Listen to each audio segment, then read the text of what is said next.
এশিয়ার সবথেকে বড় sports fitness wellness trade expo হল ফিট এক্সপো। এবছরের ডিসেম্বরের গোড়াতেই বিশ্ব বাংলা মেলা প্রাঙ্গণে এই এক্সপো অনুষ্ঠিত হয়।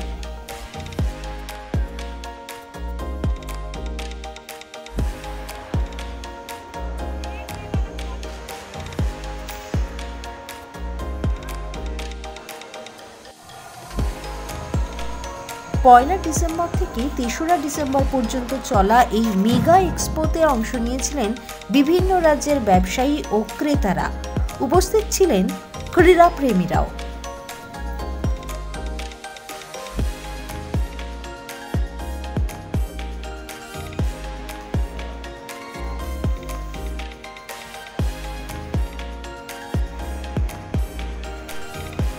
খেলার সরঞ্জাম থেকে শরীর ভালো রাখতে মানে ফিট থাকার উপযোগী খাবার দাবারেরও পসরা সাজানো ছিল এখানে।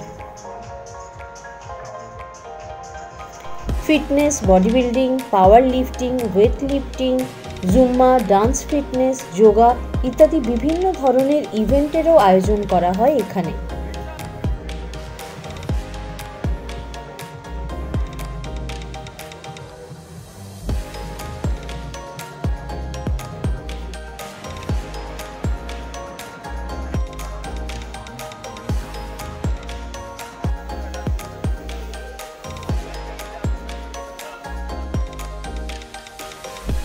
পয়লা ডিসেম্বর থেকে ৩রা ডিসেম্বর পর্যন্ত চলে এই ফিট ইন্ডিয়া এক্সপো। খেলার প্রতি আগ্রহী, খেলার সঙ্গে যুক্ত প্রায় লক্ষাধিক মানুষ যোগ দিয়েছিলেন এই এক্সপোতে।